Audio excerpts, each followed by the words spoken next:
Donc j'ai monté la boîte, je sais pas, presque 2 ans et demi, 3 ans après, je suis tombé. 5 mètres de haut, une échelle qui s'est pliée, donc je me suis vraiment bien fait mal. Et j'ai réalisé en tombant que s'il m'arrivait quelque chose, je pouvais pas nourrir ma propre famille, tu vois. De suite, j'ai embauché mon premier employé. Dès que j'ai goûté en fait à cet entrepreneuriat de développement, j'ai commencé à me piquer et à l'artisanat et devenir un entrepreneur et avoir envie de monter une belle boîte. Grégory, ton parcours est tout sauf classique. Tu démarres en cuisine, tu passes par la photographie professionnelle avant de te reconvertir dans l'artisanat, le froid, la climatisation et le bâtiment. On est monté jusqu'à 7 millions d'euros de chiffre d'affaires, il n'y avait même pas un seul commercial. Beaucoup d'employés que j'ai aujourd'hui sont rentrés comme stagiaires, aujourd'hui sont directeurs, tu vois. Moi j'ai toujours dit que je respecte pas le chantier, je respecte le client. Jusqu'à ce bout de papier qu'on appelle devis, il fallait que j'estime combien ça coûtait. Et je n'arrivais pas à descendre en dessous de 60 euros. 30, 40, 50 000 euros pour sortir juste du devis perdu. Et donc on a ubérisé.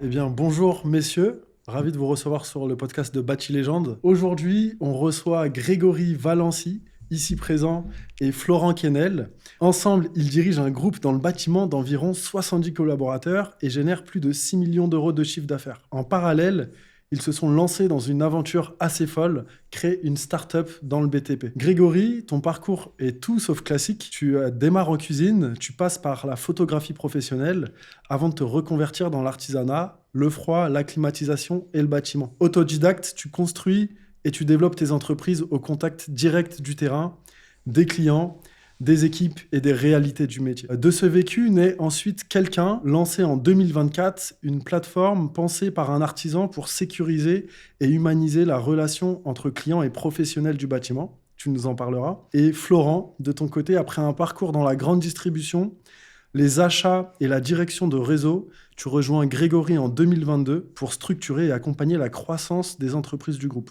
Et c'est ensuite que tu t'impliques dans l'aventure Quelqu'un, notamment sur l'organisation, l'opérationnel et les partenariats, en particulier sur la partie assurance avec Quelcare. Micro-pause dans cette vidéo, j'aimerais vous demander de vous abonner et de mettre un petit pouce en bas de cette vidéo, ça nous aiderait énormément et ça nous donne beaucoup de force. On a l'ambition de créer beaucoup plus de vidéos et d'apporter un maximum de valeur, de ramener des invités prestigieux. Tu sais ce qu'il te reste à faire et je te renvoie sur la vidéo. Donc bon, ça va être un épisode assez dense. Déjà, merci encore une fois d'avoir accepté l'invitation. Merci à toi.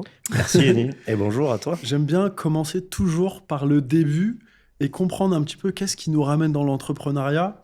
Et j'ai un profond respect pour chaque acte entrepreneurial. Et je sais à quel point c'est une sorte de bataille quotidienne d'entreprendre et de gérer tout un tas de problèmes. Et j'aimerais commencer peut-être par Grégory. Je vois que tu as commencé en cuisine, tu as été photographe. Alors c'est quelque chose que peu de personnes savent, mais moi aussi j'ai été cuisinier. Dans ma carrière. Les meilleurs démarrent toujours comme ça. Donc on pourra en reparler. Comment tu décides de lancer ta première boîte de clim ? Est-ce que tu as travaillé déjà dans la clim avant de... Parce que tu as été cuisinier, tu as été photographe après, et après tu as fait ta formation, tu m'avais expliqué. C'est quoi la formation ? TFCC, technicien d'intervention en froid commercial et climatisation. Ouais, c'est bien pompeux. Non mais voilà, je connais cet acronyme. Et du coup, tu as lancé ta boîte directe ou tu as travaillé dans une boîte ? J'ai travaillé un petit peu pour Johnson Control, qui était une grosse boîte aujourd'hui nationale, et j'ai commencé avec eux un petit peu. Et c'est comme ça que j'ai lancé, on va dire, Acclimatis, tout seul dans mon garage, sur 2 palettes, hyper simplement. Et le groupe a continué, a grandi et évolué pendant pas mal de temps, quoi. Ouais. Donc attends, tu as travaillé chez Johnson Control combien de temps ? Ouais, tout juste 2-3 mois. Ah, 2-3 mois à peine. En fait, la vie a fait que ma petite maman est décédée et il a fallu que je rebondisse très vite, c'était pas prévu. Et du coup, j'ai rebondi très rapidement après mon diplôme. Et après ce passage chez Johnson Control, il fallait y aller. Et j'ai osé, j'y suis allé. Et qu'est-ce qui t'a poussé de cuisinier puis photographe à passer dans le froid et la clim ? Il y a eu un déclencheur spécifique ? Ouais, il y a eu la vie. Ma femme de l'époque, Virginie, avec qui j'étais. Et quand j'étais en hôtellerie, et ça se passait très très bien, j'ai voulu faire un enfant. Elle voulait pas d'un homme qui travaillait 23 heures par jour. Donc du coup, il a fallu que je change. Et c'est vrai que j'étais passionné de photo déjà à l'époque. Et du coup, je me suis dirigé naturellement vers la photographie, d'abord en tant que photographe. Donc j'ai publié pour Science et Avenir, Photo Magazine, j'ai reçu le prix du jury Ilford 98, donc ça m'a permis de bien percer. Et de fil en aiguille, je me suis retrouvé dans un laboratoire qui s'appelle Photoprice. À l'époque, c'était un concurrent de Photostation, Photoservice. Et j'ai percé comme ça et j'ai fini manager multi-magasin. Et le monde du numérique a tout fait s'écrouler pour les anciens qui connaissaient la pellicule. Et c'est de là que ça a rebondi et que je suis parti vers les économies d'énergie à l'époque, donc la climatisation. Et c'était quoi juste alors, parce que moi aussi qui suis un passionné de froid synthétique et de climatisation, c'était juste parce que c'était les énergies renouvelables Exactement. C'était l'époque où ça boostait, on parlait beaucoup d'économie, d'énergie, de photovoltaïque, on parlait de plein de choses. Et c'est vrai que la climatisation, les pompes à chaleur en tous les cas, c'était le buzz à ce moment-là, juste avant 2008, juste avant la crise de 2008 du coup. Et je me suis dirigé naturellement vers là, sans trop savoir, au demeurant, que j'allais me droguer à l'artisanat. Quelque part après, c'était ma seule drogue, quoi. Incroyable. Ouais. Et donc là, on est en quelle année quand tu crées Acclimatis ? 2008, janvier 2008. Janvier 2008, donc il y a 15 ans à peu près. Ouais, pour s'en rappeler, en plus, paradoxalement, je reçois l'ouverture de ma société à la naissance de mon enfant Angelina, donc le 13 janvier 2008. Donc c'est là où démarre toute l'aventure.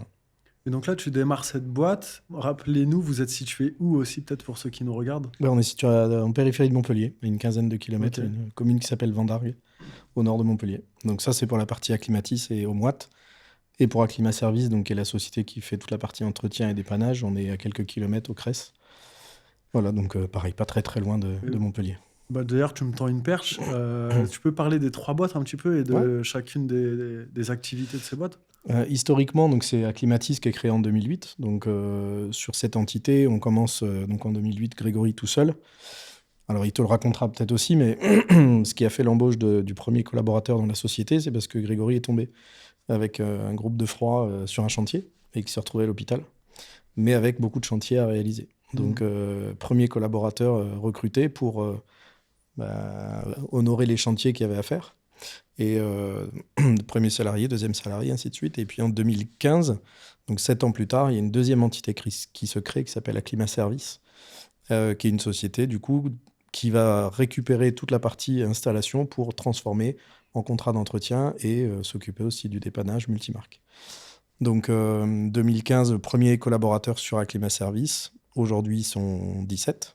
Et sur Acclimatis, on est un peu plus d'une quarantaine aujourd'hui. Et sur Acclimatis, on fait à la fois la pose en CVC, mais aussi en plomberie. On travaille à la fois sur, on va dire, sur les 3 marchés, sur le résidentiel, le tertiaire, mais aussi sur le collectif. Donc on est en capacité aujourd'hui de répondre à la fois sur, on va dire, des installations assez simples d'un monosplit assez classique, en passant par des grosses installations tertiaires, des magasins, des bureaux, et aussi du collectif avec des immeubles jusqu'à une centaine de logements, sur la plomberie et sur la climatisation.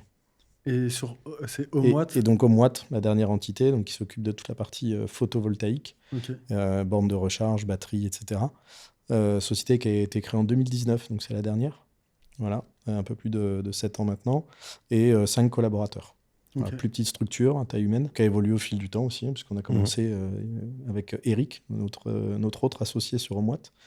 Et aujourd'hui, 5 collaborateurs.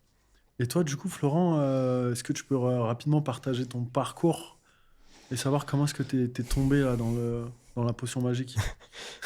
Mon parcours, moi, je fais des études en région parisienne, plutôt sur un profil commercial et attaché commercial. Et puis ensuite, je finis mes études sur Montpellier avec un Master 2 sur les achats. Parce qu'en fait, la partie commerçante, elle est des deux côtés, commercial et acheteur. Et donc, je fais une formation plutôt spécialisée sur les achats. Et je me dirige en tant que manager dans la grande distribution. Donc, 3 ans dans une enseigne que l'on connaît plutôt bien dans le nord de la France, qui s'appelle Auchan. Pour pas la citer. Et quelques années plus tard, on vient me chercher sur le monde du bricolage, donc Leroy Merlin, pour pas les citer. Et je rentre donc dans l'enseigne de grande distribution Leroy Merlin pendant 8 ans. Et au cours de mes 8 années, je passe à la fois par le métier de manager et puis rapidement sur un métier d'acheteur, qui était mon premier amour pendant mes études. Et donc, de Leroy Merlin, je deviens acheteur Leroy Merlin. Acheteur pour le groupe complet ? Ouais. Sur une partie plutôt outdoor, donc jardin, tout ce qui était barbecue, tout ce qui était parasol et j'en passe, des trucs plutôt sympas. Et en fait, je me retrouve à acheter des produits pour une grosse partie des magasins. puisqu'on avait à l'époque sur la région sud des potentiels et surtout des contacts très importants avec des marchés très spécialisés. On n'achète pas du tout la même chose à Montpellier qu'à Lille en termes de produits de jardin.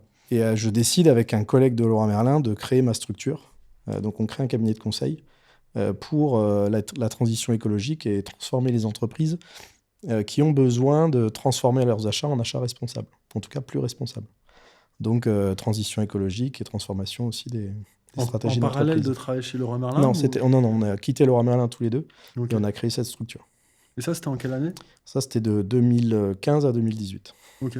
Voilà. Donc ça, c'était ton premier pied dans l'entrepreneuriat? Exactement. Donc je crée cette structure avec mon associé. On avait des visions différentes, on est toujours en contact, on s'est encore eu aujourd'hui au téléphone. Donc voilà, on a eu juste une vision un peu différente. J'ai fait des choix aussi à l'époque, puisque j'ai eu un parcours de vie qui a été un peu plus compliqué avant ma vie avec mon fils. Donc j'ai fait des choix. Du coup, j'ai rejoint un de mes clients de l'époque, qui avait besoin de compétences sur le retail, donc que je connaissais aussi par le biais d'Auchan et de Leroy Merlin, pour faire grandir des enseignes de réparation de téléphones. Et on était il y avait une quinzaine de magasins, on est monté à 45 magasins à l'époque, et puis il y a eu le Covid. Et le Covid, c'est une catastrophe pour le commerce, pour le retail d'une manière générale, puisque sur l'ensemble de la fréquentation des centres commerciaux, ça a été absolument dévastateur. Et c'est tombé au moment où on avait repris contact, parce qu'en fait, pour la petite histoire... Ah ouais, raconte-nous comment vous vous êtes rencontrés. Et ouais, la petite histoire, c'est que... J'étais un jeune larbin à ce moment-là. C'est que je fais construire ma maison en 2008, à Vendargues, donc la ville où il y a Climatis. Et quand je fais construire, je cherche un artisan pour faire ma clim. Et c'est Grégory qui répond à mon appel en me faisant un devis. À l'époque, il était encore sur le terrain. Donc, il fait la première installation chez moi. Et puis, de fil en aiguille, on est resté en contact. En fait, le feeling est bien passé. On a vendu notre première maison. Et puis, on a déménagé. On a refait une deuxième maison. Et puis, il a refait la clim. Et puis, on a revendu la deuxième. Et puis, on a fait une troisième. Bon, voilà. Ah ouais. Et il a refait. Et il a refait la clim. Ah ouais, ok. Ouais, il est obligé de passer par nous. Sinon, quick. Donc, au-delà du côté client et artisan, on avait gardé ce contact amical entre nous. On se voyait de temps en temps, aller peut-être deux fois par an, histoire d'aller faire un resto et de discuter. Et puis est arrivé donc le fameux Covid et on discute et il me dit j'en peux plus, je suis à 60 collaborateurs, je gère les 3 boîtes. J'ai des projets aussi avec quelqu'un qui à l'époque ne s'appelait pas comme ça. Mais du coup, il avait des projets et il ne se voyait pas et développer et structurer. Et il me dit voilà, j'ai besoin de compétences aussi comme celles que je pouvais avoir pour cadrer, pour structurer, pour acheter, pour la gestion, etc. Et du coup, par curiosité, ça s'appelait comment quelqu'un avant que ça s'appelle quelqu'un? Ça s'appelait Dep2. Ça se dit plus. Ça s'appelait Dep2. Dépannage à 2. Voilà. Dep2. Ok. T'as pas le droit de le critiquer puisque c'est ma femme qui avait trouvé le nom. Donc c'est le plus beau des noms qui existent. C'est très stylé. Ouais. Merci. Quel feu d'orge. J'aime bien. On peut continuer. Donc non, mais c'est vrai en plus. Et ça s'appelait Dep2. Heureusement que ça s'est pas appelé comme ça parce que je crois que je préfère quelqu'un. Et du coup, trop stylé, comment vous vous êtes rencontrés? C'était une relation client, professionnel, installateur, quoi? Ouais. Mais en fait, moi, je faisais appel à parce que j'ai acheté un terrain, en fait, et je faisais appel à un promoteur qui faisait toutes les mêmes maisons. C'était, les maisons mitoyennes. Donc, on achetait sur plan et il y avait des entreprises qui étaient déjà sélectionnées. Donc, on n'avait pas trop le choix des entreprises, sauf la clim. Parce que pour le coup, les maisons n'étaient pas du tout prévues d'être climatisées. Okay. Mais le promoteur nous avait fait prendre contact avec Greg en disant si vous voulez faire quelque chose, faites-le avec lui. Donc, au début, si on peut revenir au début, comme d'hab, tu te lances déjà presque sans compétences en vrai, parce qu'il faut de l'expérience quand même pour être un climaticien ou frigoriste averti. Mais je sais ce que c'est et c'est largement possible d'apprendre sur le terrain. J'imagine qu'il faut redoubler d'efforts. Tu te blesses au bout de combien de temps là? Ouais, en fait, le parcours, je pense que ça a été un challenge de vie à chaque fois. Comme je t'ai dit, j'ai monté ma boîte suite au décès de ma maman. On était au bout financièrement, il fallait faire quelque chose. Donc, je pense qu'à chaque fois, tu te challenges encore plus. Et quand j'ai monté la boîte, je sais pas, presque 2 ans et demi, 3 ans après, je suis tombé. Donc, je suis tombé d'à peu près 5 mètres de haut, une échelle qui s'est pliée. Donc, je me suis vraiment bien fait mal. Et j'ai réalisé en tombant, mais même au sol directement, que s'il m'arrivait quelque chose, je pouvais pas nourrir ma propre famille, tu vois. Donc je pense que j'ai réalisé à quel point il fallait pas être seul dans ce métier-là. Et de suite, j'ai embauché mon premier employé. Dès que j'ai goûté en fait à cet entrepreneuriat de développement, j'ai commencé à me piquer et à l'artisanat et devenir un entrepreneur et avoir envie de monter une belle boîte et de grandir. Et la vie a fait que, je pense, par chance et par aussi courage et résilience, comme on dit, j'ai jamais arrêté de progresser. Et la boîte, à part l'année dernière, on va dire, où on a tous connu ce gros challenge, mais j'ai passé toutes les crises en progression. Et la boîte n'a pas arrêté d'évoluer, de grandir et d'embaucher pendant 18 ans aujourd'hui, quoi. Et continue encore avec des ambitions, on en parlera peut-être. Mais Mais ouais, carrément. donc voilà, donc j'ai commencé comme ça et ça a continué comme ça. Et donc, ton premier déclencheur, là, c'était donc tu t'es tombé, Ouais. tu étais à l'hôpital. Comment tu as trouvé un. Enfin, t'es resté combien de temps à l'hôpital déjà? Oh, je suis pas resté très très longtemps, hein, ça a été juste Ouais. un passage. Mais bon, j'avais toute la peau de la jambe qui s'était décollée complètement parce que j'avais bien pris une bonne gamelle. Heureusement, ça n'a pas touché la tête, mais je pense que ça aurait touché la tête. Peut-être je serais pas avec toi. Donc, et puis de fil en aiguille, j'ai jamais eu peur d'apprendre, d'anticiper. Donc, je me suis toujours lancé dès qu'il y avait un nouveau défi. Et puis même encore aujourd'hui, hein, tu vois, on est encore là avec des défis qui sont très gros. Et je pense que ça fait partie de l'évolution et le fait que la société grandit plutôt vite, puisque arrivé à ce chiffre, et on est monté quasiment jusqu'à 100 employés en vrai. Donc, c'était vraiment une structure qui s'est développée très fortement, quoi. Mm. C'est quoi les grandes étapes là pour passer de. Les grandes étapes, bon, il y a eu cette chute qui a provoqué la chose. Derrière, il y a eu une envie forte de gérer une grosse boîte. Ça, c'était sur Montpellier. Je voulais avoir cette ambition et donc, du coup, d'apprendre. Et très vite, quand j'ai commencé à apprendre d'autres choses qui étaient la psychoneurolinguistique, l'étude comportementale dans le management, etc., le management est venu en plus renforcer cette envie d'entreprendre. Et moi, j'adore les gens. Enfin, quand on me connaît sur Montpellier, on sait que je suis quelqu'un qui suis très proche de l'humain.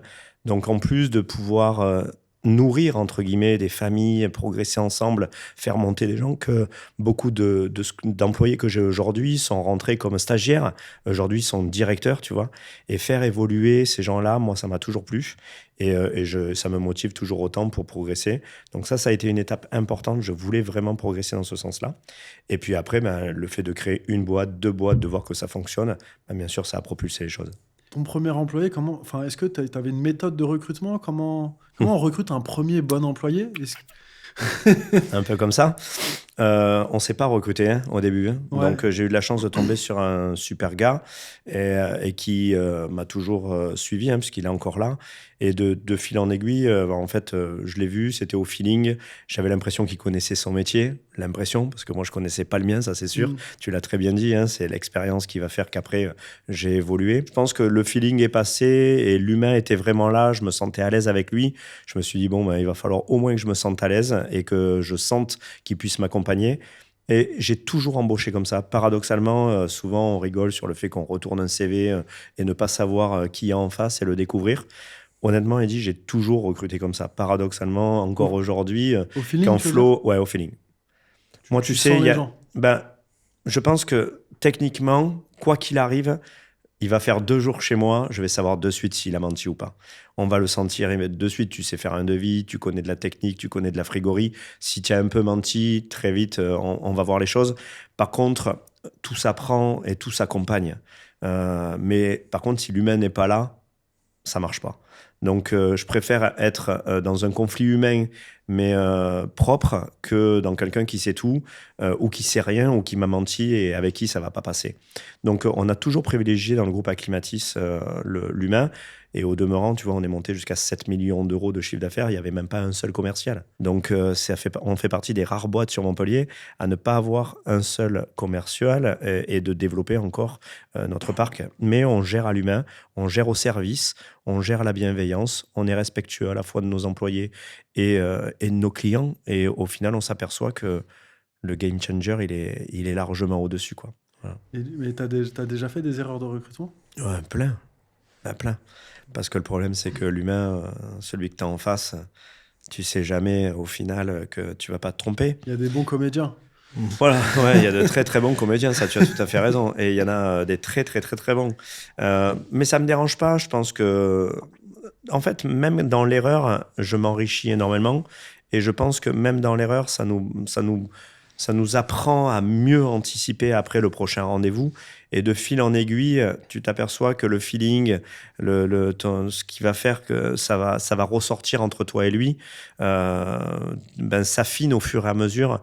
Et tes choix, après, ils deviennent de plus en plus précis. Et en tous les cas, tu perds de moins en moins ton temps avec des gens où tu sais que ça ne matche pas de suite. Et franchement, je touche du bois et dis, jusqu'à maintenant, ça va mener là. Ouais. Donc la technique doit assez bien fonctionner. Et avec Flo, on est assez en accord avec ça. On marche beaucoup au feeling. Je pense que tout s'apprend. Regarde d'où on arrive. Moi, je viens d'une boîte qui est plutôt très reconnue sur la partie sociale, c'est Leroy Merlin. Et ça, c'est une chose que tu peux pas leur retirer, c'est qu'ils sont très très en avance sur beaucoup de sujets au niveau RH. Et l'un des premiers sujets, c'est de faire des recrutements sans CV. Ah ouais. Et donc moi, première chose que je fais, que je ne fais plus d'ailleurs, c'est de regarder un CV avant un entretien. Donc en fait, l'entretien doit te servir à découvrir la personne, pas à découvrir ce qu'il a fait. Ce qu'il a fait, c'est intéressant, évidemment. Tu recrutais un peu avec Oui. Leroy Merlin ? Eh oui. C'est une boîte, moi, que j'adore, pour le coup, et sur laquelle je trouve qu'elle a complètement changé un peu la distribution. La première fois que je suis parti dans un Leroy Merlin, je m'en souviens, je sais pas, j'avais un besoin. Et tu sais, là, le conseiller, il est là pour t'aider et t'accompagner. Il va avec toi jusque dans le rayon, il t'aide, etc. Et on sent qu'il y a vraiment une volonté d'aider le client que j'adore dans cette marque. Ça fait partie de la formation. Ouais. Ça fait partie de la formation de l'ensemble des collaborateurs. Quand tu rentres dans l'entreprise, on te le dit, est-ce que tu trouverais ça... Mets-toi à la place de ton client. Est-ce que tu trouverais ça sympa qu'on te dise, en répondant à ta demande où se trouve le pot de peinture, qu'on te dise, bah oui, là-bas, au fond, à gauche, 3e, non. Fais 5 mètres, amène-le, et puis tu dis, voilà, c'est là. Est-ce que vous avez besoin d'autres conseils ? Oui. Je vous les aurai avec mon collègue, et tu repars à ton rayon, mais tu n'envoies pas les gens à travers le magasin. Et c'est très, très appréciable. Ouais. Et donc, c'est pour ça que dans les méthodes de recrutement, ça passe aussi par ça. Moi, le recrutement, on ne peut pas mettre des éléments très rationnels dessus, puisque, tu vois, Grégory, toi, tu recrutes à l'instinct, j'ai envie de dire. Toi, tu recrutes sans CV aujourd'hui. C'est encore le cas ? Oui. C'est quoi la méthode un peu de recrutement là aujourd'hui ? En fait, alors évidemment, dans la présélection, on a une personne qui fait la présélection des CV, parce qu'on a malheureusement des gens qui postulent aujourd'hui parce qu'ils ont besoin de travailler, mais malheureusement, ils n'ont pas forcément le profil pour. On a des gens qui candidatent qui ne sont pas forcément qualifiés. Donc nous, on recherche des profils quand même bien spécifiques, avec des collaborateurs qui vont pouvoir s'intégrer, qui ont de l'expérience dans le métier. Enfin, voilà, donc on a quand même une base qui fait qu'aujourd'hui, les CV qu'on reçoit, on a une collaboratrice qui nous sélectionne les candidats et qui nous prend les rendez-vous, et moi je les rencontre, mais j'ai juste son nom et son prénom. Ah, donc toi, quand tu les rencontres, tu ne vois pas les CV ? Non.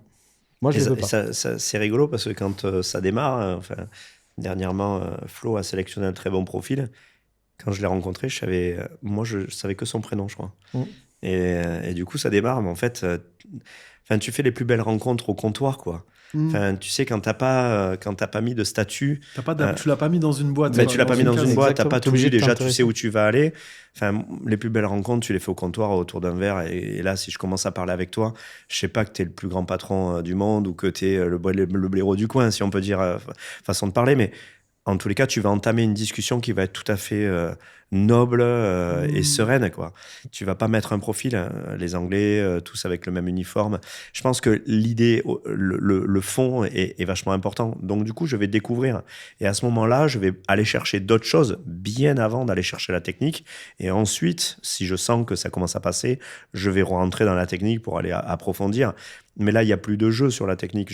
On connaît tellement notre métier que s'il se plante, on va le trouver de suite. Mais par contre, s'il parle mal, s'il n'est pas respectueux déjà dans son attitude, déjà, ça va être une sélection qui, pour lui, va être intransigeante, quoi. Donc toi, vous regardez d'abord les critères un peu humains avant de rentrer dans la technique. Ah, mais complètement, En fait, le fait de ne pas avoir son CV et de discuter... quelque part, t'incite ou t'oblige presque même. C'est pas une obligation, mais t'es obligé, d'écouter, de comprendre la personne, de cerner aussi la personne sur ses motivations, sur son expérience, ce qui a fait qu'il a changé de boîte ou pas, qu'il a évolué de telle ou telle manière. Et ça transpire beaucoup plus quand t'as pas déjà triché quelque part en ayant lu pourquoi, tiens, il a fait 5, 6, 7, 10 boîtes. La plupart des personnes vont se dire il n'est pas très stable. Ouais. Alors qu'en fait, quand tu l'écoutes, c'est pas forcément une question d'instabilité. Ok. Et puis, Ça même à impacte. l'inverse, hein, tu vas travailler avec lui continuellement. Lui aussi, il a besoin d'apprendre à savoir s'il se sent bien avec toi. Mm. Toujours, on positionne le patron ou nous, tu vois, par rapport à cette embauche. Mais lui, s'il se sent pas bien avec toi, il va peut-être prendre le poste sans savoir au début, alors que là, peut-être que s'il te découvre et que au fond, c'est l'inverse, c'est toi qui es un con pour lui, peut-être que lui, il va pas vouloir venir aussi. Et d'entrée, ça casse une relation qui pourrait être, alors à l'inverse, une fois que le contrat il est signé, très nuisible. Et à la fois pour nous, mais à la fois pour l'écosystème avec les autres employés qui ne comprendraient pas pourquoi tu l'as pris lui. Donc, je pense que c'est gagnant-gagnant, quoi. Pour moi, la partie la plus dure, mais quand même, on sait que la réussite d'une entreprise, c'est très fortement relié et relatif aux personnes qu'on recrute, Mm. qui vont exécuter toutes les tâches dans la boîte, être devant les clients, qui vont trouver des clients. Et ça me ramène à une question. Tout à l'heure, vous avez dit que vous n'avez pas de commerciaux. Ça me choque un petit peu. C'est toujours le cas? Ouais. Ça change un peu. Là, Ouais, change là, un notre peu. politique change. 2025 nous a challengé un peu. Ouais. Mais bon, jusqu'à Alors, jusqu'à fin 2025, en tous les cas, on avait réellement qu'un chargé d'affaires, quoi. et alors, et c'est lui qui ramenait tout le business ou le business venait à vous? S'il venait à vous, comment est-ce que ça se produisait? On va te faire du mal, Eddy. Nous, on en a trop du business. Ça rentre, ça rentre. Mais par contre, le business est challengé par l'écosystème du bâtiment. Ça, on va pouvoir en parler, puisque je sais qu'on est tous les deux là-dedans. 2025, ça a été l'année du challenge, quoi. On s'est bien aperçu que ça rentrait, mais ça signait beaucoup moins, c'était beaucoup plus difficile. Donc, que ça porte que sur nos épaules et sur le bouche à oreille, là, le bouche à oreille, il a montré justement le défaut que peut avoir, de pas avoir de commerciaux, quoi. Donc aujourd'hui, oui, on a décidé de mettre une force commerciale en plus. Donc ça risque d'être un beau game. Mais surtout pour subvenir au fait qu'on ne peut pas rester juste avec le bouche à oreille, comme arrivé à un certain niveau de boîte, ça ne fonctionne plus, quoi. Pour réussir à tenir, donc de 2012, là, que tu as créé la boîte? 2008. 2008, pardon, jusqu'à 2025, sans commerciaux, Mmh. uniquement via le bouche à oreille. Ah ouais, promis, Eddy. Nous, on a une boîte, elle Mais est parce que, terrible. Hein. donc, si on a 70 collaborateurs, qu'on fait 6-7 millions d'euros de chiffre d'affaires, ça fait à peu près 100 000 euros de chiffre d'affaires par collaborateur. Il faut ramener un volume de travail qui est assez monstrueux. Oui. À quoi est dû ce bouche à oreille? Ou est-ce que vous avez des méthodes pour activer ce bouche à oreille? Et est-ce qu'il y a d'autres paramètres? Par exemple, le fait que vous êtes peut-être la seule boîte dans votre... Surtout Montpellier. Surtout Montpellier. Enfin, Non. c'est quoi? Est-ce qu'il y a d'autres Alors, éléments? Je peux en parler puisque c'est moi qui ai créé ça, enfin en tous les cas qui ai lancé ça. Alors moi je me suis inspiré de deux choses. Ce que j'appelle le 48-48-72, je sais que j'avais fait un post là-dessus qui a fait un tabac. C'est quoi? Le 48-48-72, je pars du principe que quand tu as un client qui t'appelle, il faut y aller maximum dans les 48 heures. Tu as enlevé à peu près 40% de toute ta concurrence. Tu as répondu 48 heures après maximum. Là, tu as enlevé encore 10-15% de ta concurrence. Et 72 heures après, tu l'as rappelé, au moins pour savoir si, soi-disant, il avait bien reçu le devis. Et quand tu as fait ces 3 étapes, souvent, toi, tu as déjà fait ces 3 étapes. Le client n'a même pas reçu le deuxième qui, lui, s'est dit, j'irai dans une semaine. Donc, on a basé, en tous les cas, moi, j'ai basé quasiment 100% ma relation commerciale avec mes clients comme ça. Et en fait, je signais alors que même le premier, le deuxième, en tous les cas, n'était pas venu. Ça, c'était la première chose. Et après, je m'étais inspiré de mon beau-père, pour être honnête, qui avait une technique, c'est quand il rentrait chez les gens, il notait quelque chose de très spécifique, tu vois, collection de tortues, elle aime les chiens, etc. Et en fait, régulièrement, il rappelait, ou quand il trouvait quelque chose avec des tortues, si je prends cet exemple, et ben il revenait avec une tortue juste à la fin, où il avait une façon de fermer le business commercial, mais grandiose, quoi. Et je me suis inspiré de ça, et pendant longtemps, j'ai fait cette technique. Après, moi, je suis un garçon, comme beaucoup, mais tu m'appelles, dans les 24 heures, tu es sûr que je t'ai rappelé. Pour moi, le téléphone n'est pas plus ou moins quelque chose qui sépare 2 êtres humains, au sens où aujourd'hui, tu envoies un texto et puis l'autre, il te répond dans 48 ou 72 heures. Moi, je sais pas si Eddy, là, je te pose une question face à face, tu vas pas me répondre dans 48 heures. Non. Donc tu vas me répondre, hein, sinon le podcast va être très long. Mais tu me réponds parce que tu me respectes. Je pense qu'aujourd'hui, les produits digitaux, le téléphone, le mail, éloignent les gens sur ça et on se gargarise de pas répondre ou voire absolument pas répondre juste parce que la question arrive par un autre biais. Et ça, pour moi, c'est un manque de respect total. Donc, encore aujourd'hui, si tu m'envoies un message ou un mail ou un appel téléphonique ou un texto, j'essaye de répondre dans les 24 heures à tout le monde. Et franchement, c'est une charge, mais c'est aussi ce qui fait la différence. C'est ce que j'allais dire, tu vois, ça peut paraître du bon sens. Et moi, c'était l'un des premiers conseils qu'on m'avait donné aussi, c'était réponds à ton téléphone. Bah ouais. Parce que beaucoup ne répondent pas, en fait, et ils font la sourde oreille. Ce que j'appelle la technique de la sourde oreille, d'ailleurs. Ouais. Mais comment est-ce que tu fais quand tu es sous l'eau, que tu es un artisan, que tu as 3 chantiers à mener de front, des dépannages, tu as des techniciens pour gérer et avoir cette réactivité?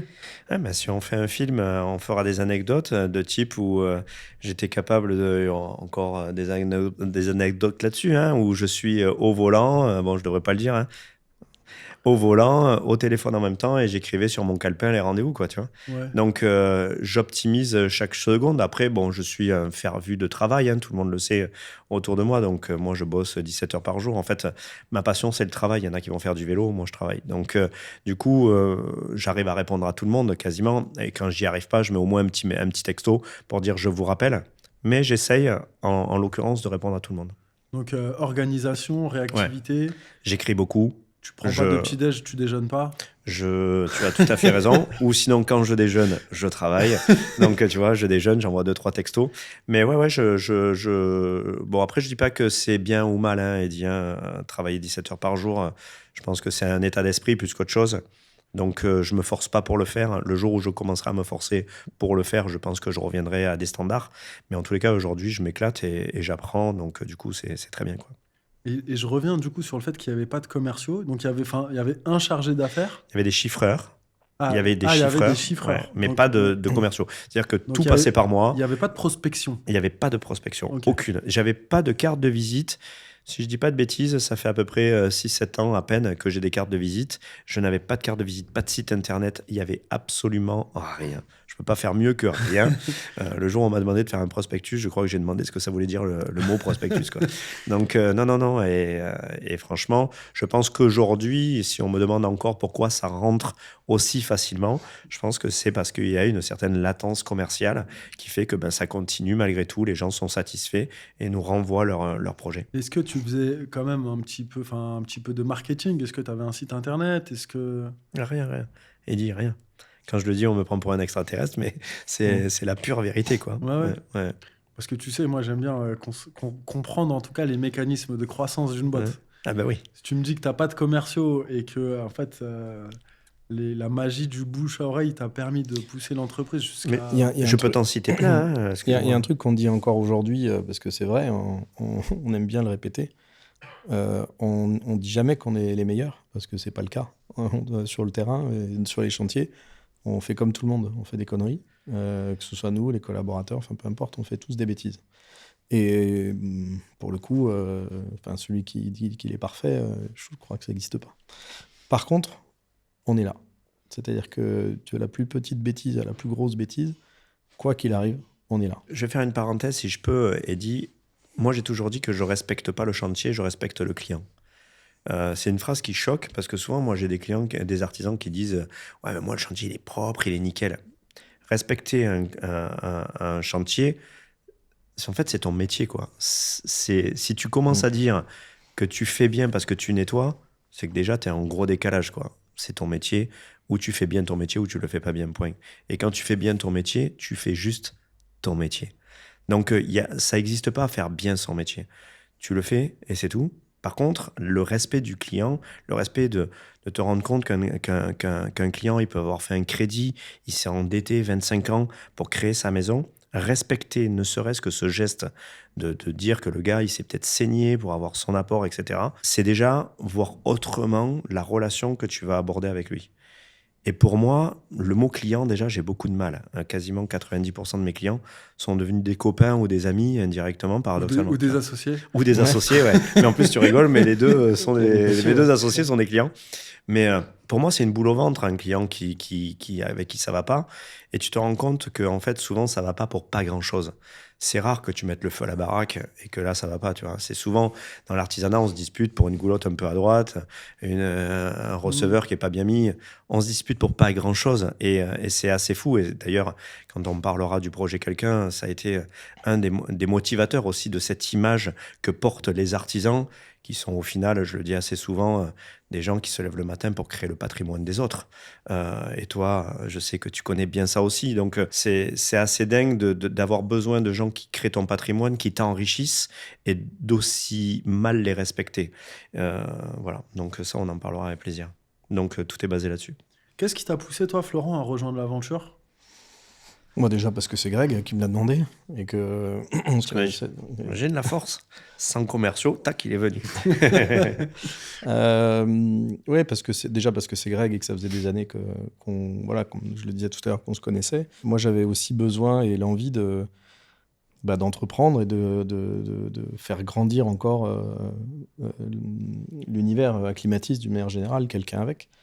Puisque quand on a discuté de mon arrivée sur le groupe, il y avait déjà le projet Quelqu'un, alors, qui ne s'appelait pas comme ça, mais et sur lequel on a co-construit. Greg avait déjà beaucoup réfléchi, mais c'est vrai qu'on a imaginé les premières pages, les premiers fonctionnements ensemble. Et voilà, il y avait cette envie de créer, de faire grandir, de structurer, et puis de faire peut-être changer aussi de dimension le groupe en le faisant grandir de manière différente, peut-être en créant des réseaux Acclimatis un peu partout, voir des nouveaux business models qui arrivaient aussi sur le monde des énergies renouvelables. Donc, il y avait cette envie d'entreprendre et de créer et de faire grandir. Si je peux rebondir, Eddy, sur ce que vient de dire Flo, c'est que Flo a une vision structure que moi, j'avais pas du tout. Moi, j'étais le bon petit esclave artisan qui bosse bien, qui respecte, tu vois, comme on disait tout à l'heure. Flo avait et a toujours cette vision structurelle, IT, gestion, Process. etc., process, que moi, j'avais pas. Enfin, quand il est arrivé, tout bien, tout honneur, c'était la merde, quoi. Tu vois, mais c'est comment toi, Excel, quoi. C'était ça ma question, du coup. Toi, t'as monté la boîte sans associé initialement? Ah, rien. Moi, j'ai démarré tout seul. Et mon premier associé, qui était... moi, quand je m'associe avec Flo, c'est alors déjà humainement très fort, là-dessus, il n'y avait pas de débat, mais c'était une association de compétences et de vision, en fait. Flo avait aussi envie d'entreprendre, avait aussi d'être associé, avait une vision assez lointaine. Moi, j'avais le courage. Et il avait la puissance pour structurer ce courage, tu vois. Sinon, j'aurais certainement coulé, quoi. Et c'est quoi votre vision aujourd'hui là pour le groupe Acclimatis dans les prochaines années? De tout défoncer. Alors, non, là, on a une vision qui a été challengée en 25, pardon. Et pour 2026, ouais, là, on ambitionne de devenir un grand groupe, quoi. Donc, ça y est, on veut passer le cap. Donc, c'est pour ça qu'on structure. Pour passer ce cap, on a rencontré de grosses boîtes, etc. Beaucoup plus dans la rénovation énergétique, beaucoup plus nationale, éventuellement, ou faire une franchise, ou monter plus haut. Groupe Là, on a national, vraiment une ambition importante, ouais. une ambition nationale. Ouais, Ok. ouais, ça y est. Ouais. Et comment est-ce qu'on met en œuvre là? C'est quoi les prochaines, je sais pas, les grandes lignes, les grands jalons pour se déployer au niveau national, qui a qui a un enjeu monstrueux? C'est une bonne question. Parce que les choix stratégiques sont multiples. On peut réfléchir à de la franchise, on peut réfléchir à de l'accroissement externe, on peut réfléchir à de la création d'entités sur des zones géographiques, des filiales. Donc, il y a plein de possibilités. On est en train de les étudier. Qui ne sont pas soit l'une soit l'autre, d'ailleurs, que vous Non, pouvez qui peuvent être complémentaires. Ouais, complètement. Pour répondre à ta question, on a surtout pris quelqu'un qui, aujourd'hui, a déstructuré complètement le groupe. Une personne externe qui a audité tout le monde, qui a regardé nos ambitions. Attention à ne pas faire...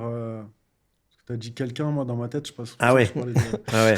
Alors, c'est pas le cas. On le cache, là. Nous, c'est pour ça qu'on l'a mis de ce côté. Vous avez recruté une personne. On a recruté une personne qui est venue aussi regarder le groupe avec notre ambition. C'est-à-dire, OK, vous voulez aller là, mais comment on va y aller, comment on va faire?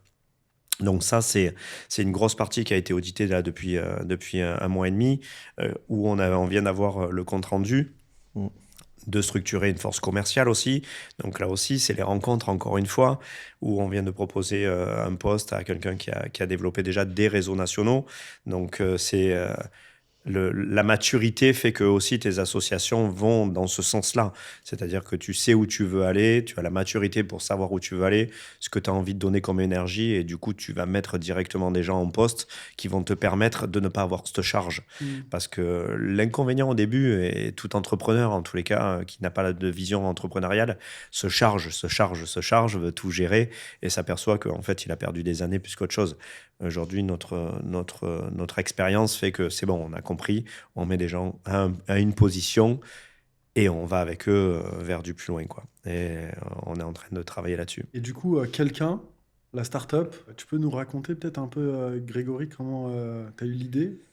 Ouais, je peux te dire Et d'où tu peux est la genèse. représenter presque. Tout à l'heure, je l'ai présenté, alors peut-être pas de la bonne manière. Est-ce que tu peux représenter quelqu'un? Quelqu'un, c'est quoi? Quelqu'un, ça a voulu toujours être autre chose qu'une plateforme de mise en relation, puisque c'est vrai que très vite, on nous confond avec des plateformes de mise en relation, de lead ou de contact, ou bref, toutes ces plateformes qui existent. Quelqu'un, c'est tout un écosystème que j'ai voulu construire. C'est pour ça qu'on a mis 3 ans pour travailler autour, parce qu'il devait s'adresser au monde de l'artisanat. Il ne devait pas s'adresser juste de mettre en relation. Sinon, j'aurais créé encore une plateforme de plus, hein, comme il existe, parce que je crois que c'est pas à toi que je vais apprendre le nombre de plateformes de mise en relation qui existent. Donc, si on doit me comparer, parce que je donne du travail à des artisans, à une plateforme de mise en relation, dans ces cas-là, oui, je suis pas plus que les autres.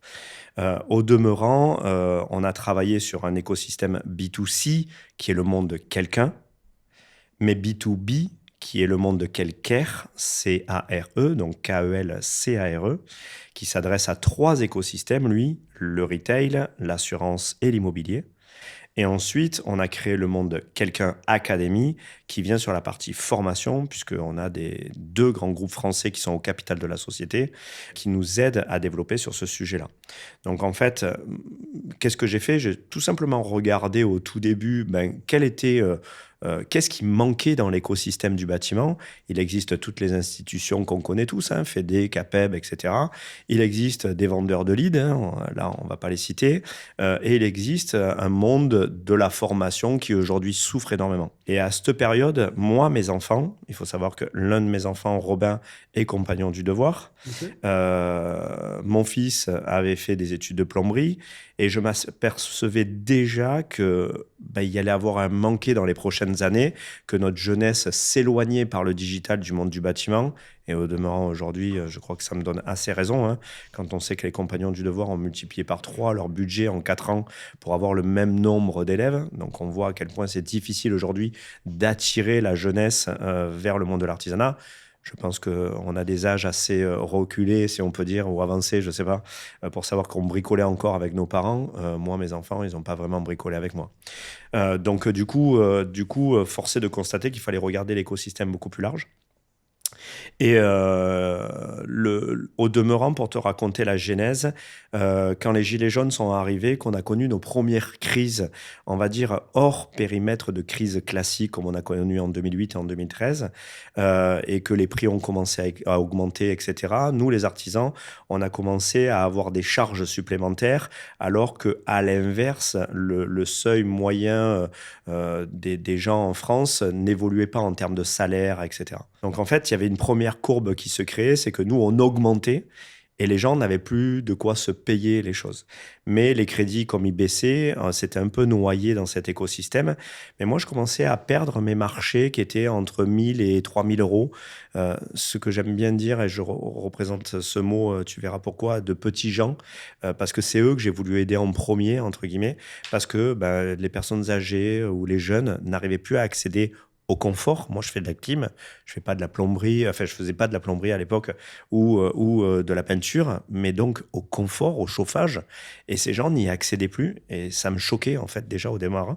Et quand est arrivé après la crise du Covid, où on a connu cette deuxième grosse crise des prix qui explosent, et ben là, ça s'est augmenté. J'ai commencé à m'intéresser à 2 choses. Le prix d'un devis, ça pour moi, c'était important parce que c'était la seule chose que je pouvais anticiper quelque part.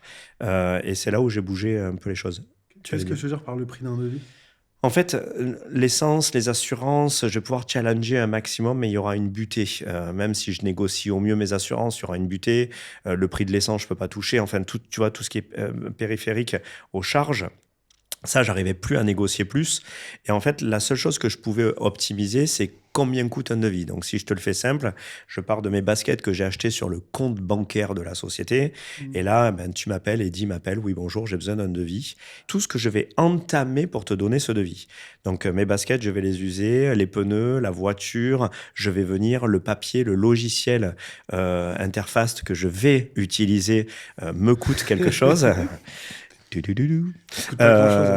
Donc, mais tout ça me coûte. Et en fait, jusqu'à ce bout de papier qu'on appelle devis, il fallait que j'estime combien ça coûtait. Et je n'arrivais pas à descendre en dessous de 60 euros. Le prix que me coûte mon chiffreur. Et encore, c'est une estimation basse. Et c'est une estimation basse, c'était le plus bas. Donc, dans le cas d'un truc très standard. C'était, voilà, je le vends en one shot, quoi. Une heure de boulot. Une heure de boulot, c'est un devis. Dès que je commençais à travailler avec un architecte, j'arrivais pas à être en dessous de 150 balles. Dès que je travaillais, par contre, à du collectif, ça montait à des prix de fou, puisque, bien sûr, il y a beaucoup d'allers-retours, c'est des mois de travail. Et ça, il fallait que je l'optimise. Et en fait, c'est là où le projet Dep2 va naître. C'était juste avant le Covid. Je viens ubériser ma propre société. En fait, je me rends compte que si j'arrive à optimiser ça, je baisse un peu les prix. Mais moi, à l'époque, je faisais déjà pas loin de 1000, 1200 devis dans l'année. 1200 fois 60. Tu imagines la charge... Est-ce que tu sais combien t'en signais ? Ah ben, à l'époque, je signais 70% de mes devis.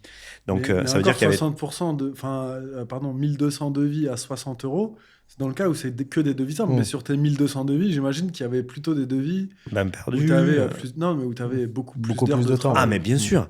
Donc ça, c'était le minima. Donc c'était hallucinant. Et quand tu te rends compte de ça, tu te dis, mais attends, je verse 30, 40, 50 000 euros pour sortir juste du devis perdu. Et ça, c'est perdu. Tu peux pas faire autrement. Et donc ça, il a fallu qu'on l'optimise. Et donc, on a ubérisé notre propre mise en relation. C'est-à-dire qu'il fallait plus passer par Grégory. Il n'y avait toujours pas de commerciaux, mais il fallait passer par Dep2. Et donc, du coup, j'optimisais beaucoup de choses. Ah, tu veux dire que les clients pouvaient, entre guillemets, presque générer leur propre devis eux-mêmes ? On générait les devis toujours, par contre, mais la mise en relation, la prise de rendez-vous, tout était géré par la plateforme, en fait. Ok. Donc, tu as optimisé tous les process pour réduire ce... Exactement. Okay. Et donc, du coup, ça a super bien fonctionné. Et quand le Covid est arrivé... Dieu Seigneur que je dis pas que c'était une bonne chose, mais pour moi, ça a été une bonne chose parce que à grande échelle, je pouvais tester. Et ça a accéléré la digitalisation. Exactement. Pas d'artisans, tous, ils disaient non, moi je sors pas, j'ai peur. Les clients ne savaient pas combien de temps ils étaient confinés, donc il fallait aller vite chez eux, faire vite un devis et intervenir en temps record. Et donc, du coup, j'avais mis des équipes. J'allais chez les gens, malgré tout, pour regarder. On faisait le devis dans les 4 minutes. Ils devaient signer immédiatement. J'envoyais une équipe le lendemain. Je prenais, j'encaissais, quoi, tu vois. Donc là, j'ai dit, waouh, mais disons, ça marche, en fait, si tu veux optimiser les choses. Et le Covid est arrivé. Je t'avoue on est reparti un peu dans notre flux. Et là, je commençais à avoir des collègues artisans qui arrivaient, déjà en manque de travail à ce moment-là, puisque c'est la première chute. Et qui venaient en me disant, Grégory, t'as pas du boulot. Parce que toi, t'as quand même des sous-traitants aussi on travaille avec de la sous-traitance, plus des employés, Okay. Et donc, du coup, il rentrait dans mon bureau, et ça, c'est une histoire vraie, c'est un gars qui s'appelle Sébastien, qui rentre dans mon bureau et qui me dit, Greg, t'as pas du boulot. Et là, je vais répondre non, tu vois, comme je t'aurais répondu non au quotidien. Et en fait, dans son visage, tu vois, comme quoi l'humain va être vachement important, dans son visage, je me rends compte que mon nom, en fait, il va le détruire, quoi. Parce que derrière sa question, il y avait peut-être qu'il avait encore des crédits, il n'arrivait pas à nourrir sa famille, il n'avait pas de chantier. Et c'était pas le sujet qu'il soit bon ou pas bon, comme on a toujours envie de challenger un artisan, est-ce que t'es bon ? C'est que, en fait, dans mon nom, il y avait quelque chose de grave, quoi. Et là, je me dis, Grégory, c'est le moment peut-être de sortir de ta zone de confort. On en discute avec Flo, on sait qu'on va sortir de notre zone de confort, passer de la cuisine à la photo, de la photo à entrepreneur dans l'artisanat, et maintenant passer au digital. Waouh, là, il y avait un gouffre, quoi, tu vois. Et en plus, surtout à la vitesse où ça s'est passé, mais on en parlera. Et du coup, on décide de structurer la boîte et oser monter ce projet qui s'appelait Dep2, mais à grande échelle et sortir le premier projet en réfléchissant écosystème parce que je ne voulais pas faire une plateforme de plus ou un ads de plus qui vend du lead vilainement pris sur les réseaux. Et du coup, on va réfléchir pendant quelques années pour sortir le projet quelqu'un, quoi, en fait. Et qui est un projet pharaonique et sur lequel je vous souhaite toute la réussite du monde. Merci. J'aimerais, moi, revenir rapidement sur quelque chose, parce que moi, je vends un logiciel donc, de gestion et notamment de devis facture. Et je le dis souvent, mais effectivement, ça coûte très cher et je te trouve très sympa sur le coût d'un devis. Mais tu vois, quand tu fais un devis, en fait, déjà, en général, il y a une visite chez le client. Donc, il faut aller constater, prendre le temps. Donc, il y a pas que le temps passé chez le client, mais il y a le temps de chez toi ou du bureau jusque chez le client. Si pour peu tu tombes dans des embouteillages, que chez le client il est un petit peu bavard, que tu rentres chez toi, que tu fais le devis, que tu consultes les fournisseurs, etc., on est vite à une demi-journée pour un devis, moi je trouve. Mais complètement. Donc c'est presque plus que... Et parce que là, tu as calculé sur le coût que ça te coûtait, mais le coût que doit te rapporter une demi-journée, je pense que pour moi, on est plus aux alentours de 250, 300, voire 500 des fois. C'est ce qu'on n'arrive pas à mettre en avant, en fait. Et aujourd'hui, on fait partie encore des rares métiers. J'entends l'artisanat, puisque moi, aujourd'hui, je ne parle plus d'artisanat au sens des 3-4 métiers les principaux. Aujourd'hui, nous, on parle de l'artisanat. Travailleur du cuir, quelqu'un qui est couturier ou couturière. On parle de tout le monde. Et je pense que le jour où on pourra montrer aux yeux de tous ce que coûte un devis, en tous les cas, ce que enclenche et engage financièrement un artisan pour ne serait-ce qu'avoir le droit de travailler, si ça c'était plus connu, je pense qu'il y aurait déjà beaucoup plus de respect derrière notre métier. Et c'est tellement transparent au final, c'est tellement un dû aujourd'hui, c'est tellement devenu normal. Et au demeurant, combien de fois j'ai pu challenger des retours quand j'ai fait des posts sur le devis devrait être payant, de gens qui hurlent sur ce sujet parce que pour eux c'est un acquis et c'est gratuit. Mais hélas, ça peut tuer vite une boîte, quoi. Moi j'ai déjà fait des devis de cuisine professionnelle, donc avec plusieurs postes, froid, clim, chaud, laverie, etc. Il y a beaucoup de sur-mesure, il faut consulter plein de fournisseurs, avoir les prix, il faut reprendre les cotes, il faut faire plusieurs propositions. Il y a des projets sur lesquels on peut vite arriver presque à une semaine complète plus que ça, de travail pour fournir. Aujourd'hui, nous on répond à des appels d'offres sur des collectifs, des choses comme ça. On monte à 68 logements, plus des salles de réunion, etc. C'est des semaines de boulot pour ficeler un appel d'offres qui, techniquement, en plus, engage notre responsabilité. Donc, exactement. Derrière, après, il y a la faisabilité. Donc, si on se trompe sur le devis, derrière, c'est pour notre pomme. Exactement. C'est quoi les grands challenges là, de quelqu'un, pour la formation, ça s'appelle comment ? Académie. Quelqu'un Académie. Voilà, il y en a de grands, puisque le projet, il a été en 3 grandes étapes. La première étape. Excuse-moi, je te coupe avant. Tu as quelques chiffres à nous fournir sur quelqu'un ? Ah ouais, bien sûr. On est sorti sur les stores en août 2024. Le jour de l'ouverture des JO. Ouais, le jour des JO. En fait. Donc, il y a eu quelques mois où il ne s'est pas passé grand-chose. Tu sors ton app, t'es un peu seul au monde, quoi. C'est là où le truc du digital vient prendre toute son ampleur et la difficulté. Donc, août 2024, on sort l'app et en fait, Eddy, rien va se passer comme était prévu. Si tu veux quelques chiffres, quand on sort la première roadmap, on décide d'être sur Montpellier ou au pire Aérogare pendant 1 an. On teste, on fait un POC et on prend un petit millier d'artisans avec un petit millier de clients, pardon, avec une 60aine d'artisans, excuse-moi. Et on se dit, tiens, on va tester le produit. Et ça, comment tu acquiers c'est les artisans et les clients. Les clients, on comptait beaucoup sur notre réseau autour, quoi. Quand tu sors ton projet, tu vois, tu te dis, bon, allez, mes propres clients acclimatisent. Et tu vois, un peu de bouche à oreille, 1000 clients, on se dit, on va y arriver quand même. Et 60 artisans, honnêtement, c'était les potes de Montpellier, c'était avec le réseau. Ça va pas se passer comme ça, pas du tout. On sort une petite vidéo qui parlait de quelqu'un qui va être viral, en fait. Et on devient national, en fait. On commence à télécharger l'application au niveau national déjà au mois de décembre. Donc là, gros challenge, parce qu'on s'apercevait qu'on faisait beaucoup de déceptions, parce que les gens qui téléchargeaient l'application au niveau national avaient un petit message qui disait, un peu à la Doctolib, tu vois, on arrive dans votre région. Du coup, qu'est-ce qu'ils faisaient? Ils désinstallaient.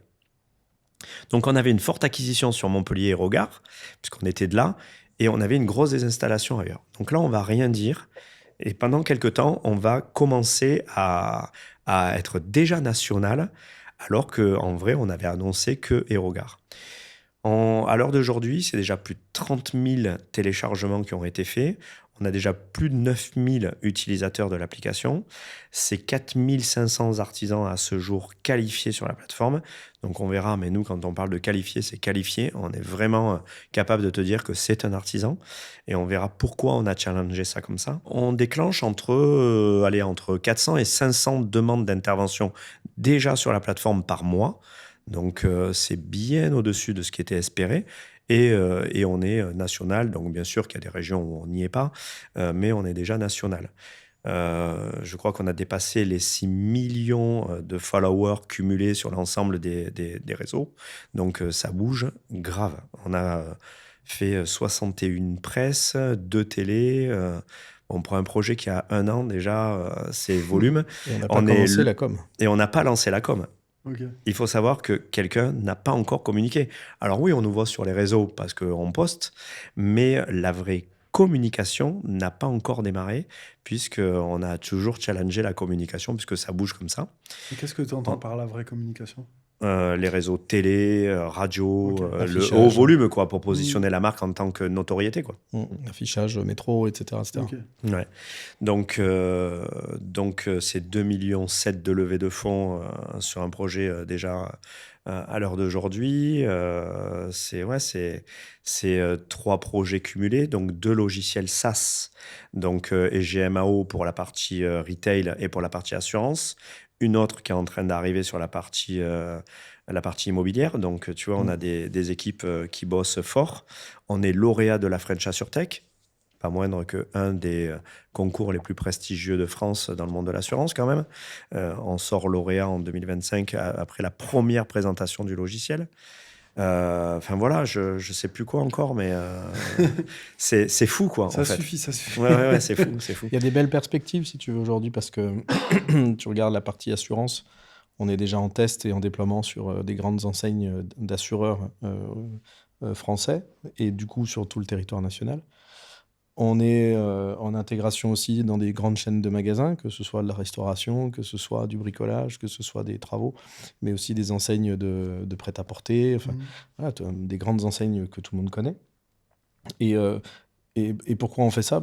L'objectif, il est de ramener du boulot à des artisans dont parlait Greg, qui sont des artisans qualifiés, certifiés. Donc c'est des artisans qui nous ont prouvé qu'ils étaient artisans, donc avec une partie administrative évidemment qui est importante, avoir un CABIS, avoir une assurance décennale ou RC Pro à minima, mais décennale, avoir des diplômes pour ceux qui ont des métiers diplômants, comme les plombiers par exemple, ou des certifications pour ceux qui font par exemple du photovoltaïque, d'avoir un CALI-PV. Donc voilà, on a toute cette partie administrative qui est importante, mais qui nous permet de dire c'est un artisan. Il intervient sur les métiers qui sont les siens uniquement. Donc on a des fois des artisans qui nous disent je sais faire de la cuisine, et puis je sais faire de l'électricité, et puis de la plomberie, et puis son assurance ne couvre que l'électricité par exemple. Donc on le met que sur l'électricité. Mais tout ça pour dire qu'on certifie la qualification et on certifie que l'artisan il est bien en capacité de répondre aux demandes du client. Et à travers toutes les actions qu'on mène, que ce soit à travers l'immobilier, que ce soit à travers le retail, à travers l'assurance, l'objectif c'est de centraliser et d'amener des artisans du job, tout simplement, très diversifiés. Parce qu'on peut répondre à du froid commercial, par exemple, comme on peut répondre aujourd'hui à des remplacements de carrelage, à des maisons entières. On a eu 2 clients qui ont fait des déclarations en demandant à ce qu'on prenne en charge leur maison. Et les artisans se sont positionnés. Et il y en a un qui nous a remercié en nous envoyant un très joli mail en disant franchement c'est top parce que je ne pensais pas trouver un client où je vais devoir faire sa maison entière en fait. En fait, Eddy, la vision de quelqu'un, c'est on s'est inspiré des grandes plateformes, mais on est allé plus loin sur cette vision. En tous les cas, moi j'ai fait une grosse étude avec une école Aujourd'hui, on pousse des portes ouvertes, mais c'est clair que si je te dis docteur, tu vas facilement me dire Doctolib. Si je te dis taxi, ici à Paris, tu vas facilement me dire Uber sans trop de difficultés. Et comme ça, je peux en enchaîner plein. Moi, je te l'ai déjà dit, je suis drogué à l'artisanat. Aujourd'hui, si je te dis carreleur, Éric Le Carreleur. bon, Eric Le Carreleur, il n'y a que toi qui le connais celui-là. Tu le donneras, on le mettra sur la plateforme, Eric. Mais si je te dis ébéniste, si je te dis travailleur du cuir, la différence, c'est que Doctolib, il n'a jamais dit qu'on était bien soigné. Uber, il t'a jamais dit que tu n'aurais pas d'accident. Pourtant, ils ont créé un réflexe. Et ils l'ont créé en plus verticalisé. C'est-à-dire que chez Doctolib, si tu as besoin d'un podologue, le mec, il va pas te couper des cheveux en plus, quoi. Et ça, c'était important de le regarder différemment. C'est-à-dire qu'il fallait créer ce réflexe en France. Et au demeurant, il y a d'autres plateformes qui fonctionnent très bien, et heureusement qu'ils sont là. Parce qu'il existe toujours des annuaires de docteurs, il existe toujours des annuaires de taxis, ou il existe des taxis, il existe d'autres choses. Mais paradoxalement, si je te demande le réflexe, tu vas me dire ça. On ne peut pas regarder le monde de l'artisanat continuer comme il continue, juste en se faisant une guéguerre et en essayant de trouver qui c'est qui a la plus grosse, si on doit le dire comme ça. Et au final, voir tout un écosystème... Faudra couper ça. Ouais, ou pas. Mais voir tout un système qui s'écroule. Et ça, tu le sais comme moi, tu challenges les artisans et tu les vois en difficulté. Et ce n'est que le début de cette difficulté. Le digital accentue énormément les choses, va accélérer de plus en plus la machinerie. On le voit avec des robots aujourd'hui qui posent du carrelage, des IA qui dessinent des maisons. Enfin, ça va ne faire qu'accélérer et on ne se rend pas compte à quelle vitesse. Donc, à un moment donné, si on ne crée pas le réflexe où un client, quel qu'il soit, B2C, B2B, et nos artisans français se retrouvent à un seul et même endroit, on ne fera que du diffus. Et dans du diffus, il y en a qui auront des grosses parties et il y en aura qui auront des tout petites et qui disparaîtront. Mais si l'artisanat disparaît, c'est aussi tout l'écosystème de ton patrimoine qui disparaît. Parce que si tu n'as plus d'artisans, qu'est-ce que vont faire les artisans qui restent? Ils vont monter leur prix. S'ils montent leur prix, ça va donner moins accès à certains. Et donc, en fait, on va ne faire qu'aggraver cette situation. Donc, c'est ça qu'on a voulu regarder dans quelqu'un. On n'a pas juste eu envie de se dire, allez, on va faire un concurrent d'autres. En fait, je m'en fous. Je pense que même si on s'associait, on serait encore plus fort et on répondrait à cette attente. Et on serait tous gagnants. Parce que le problème, c'est que le jour où il n'y aura plus d'artisans, ou le jour où il n'y aura plus de demandes, tu peux avoir fait la plateforme la plus belle du monde, elle servira à rien. Donc, et il y a d'autres pays qui l'ont connu bien avant nous, cette crise.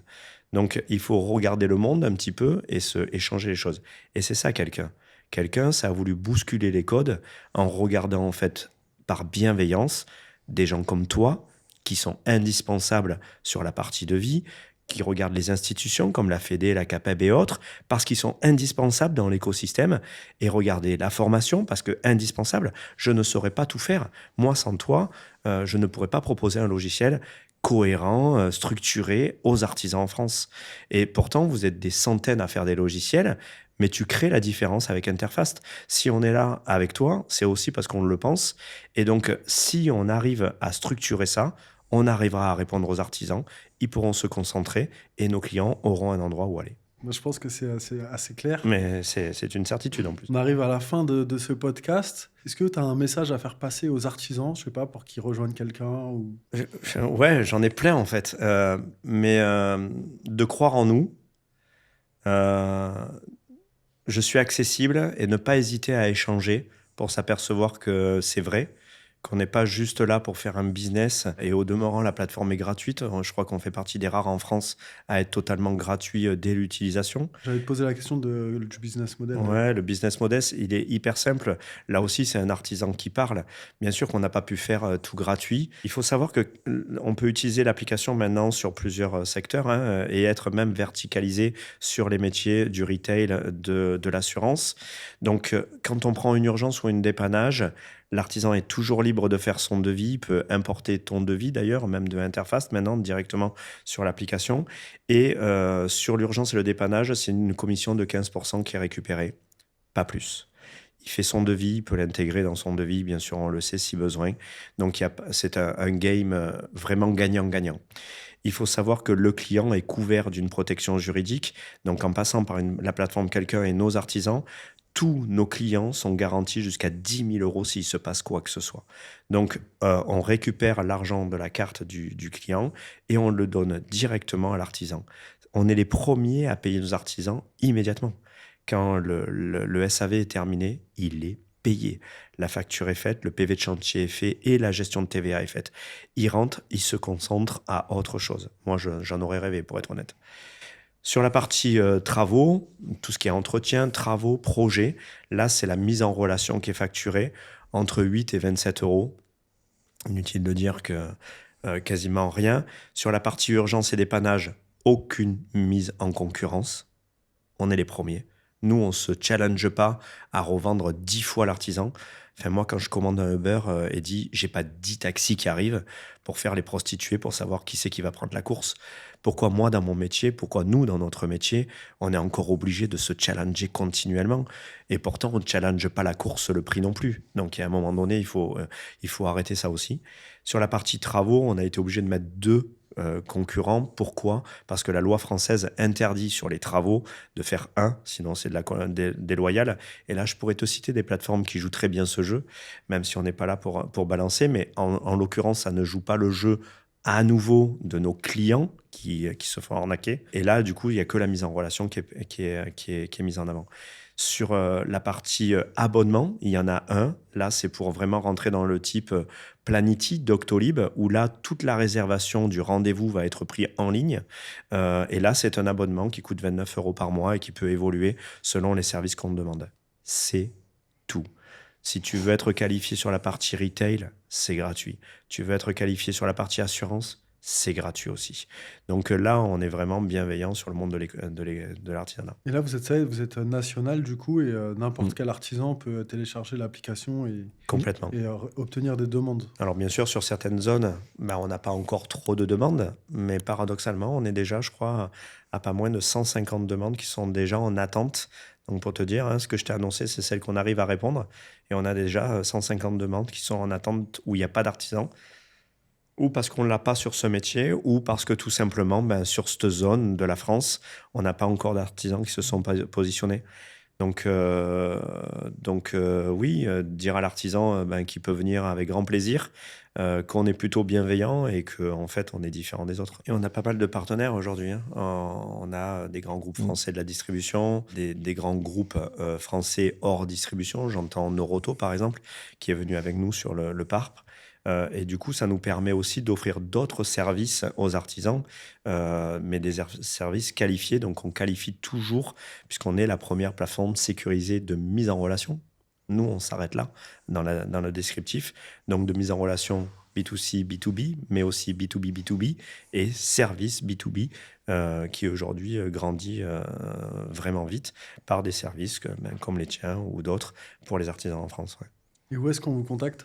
À beaucoup d'endroits, sur LinkedIn déjà, moi je suis très accessible, Flo aussi, ensuite sur le quelqu'un.com, donc KELKUN, il ne faut pas faire d'erreur, .com, on est aussi sur Instagram et sur Facebook, donc tous ces endroits-là, il y a le numéro du service client où on peut contacter Elodie, Sabrina, Elena et autres qui sont là pour répondre au maximum aux artisans, et nous on reste très accessible parce que même si on est débordé, on structure de plus en plus, et je pense que c'est important aussi d'échanger. On a beaucoup d'échanges avec les artisans, puisqu'on fait beaucoup de matinales aussi chez Borès, Richardson et chez la grande distribution, où on vient expliquer notre projet directement, la main dans la main avec les artisans. Ils le comprennent beaucoup mieux.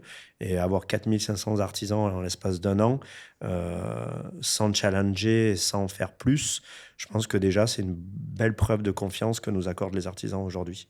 Et de patience. Eh bien, merci à vous deux pour le temps que vous avez pris et de vous être déplacés jusque Paris. Encore une fois, on vous souhaite le meilleur. Et merci. Puis, peut-être on refera un épisode à l'occasion pour voir les progressions de quelqu'un et d'Acclimatis. Avec plaisir. Merci pour ton accueil, surtout. Merci à toi. Merci surtout. Ouais, c'est génial. Et puis, on continue à avancer comme ça avec grand plaisir. Et n'hésitez pas à contacter Grégory, il répond sous 24 heures, il l'a dit. J'essaierai, promis.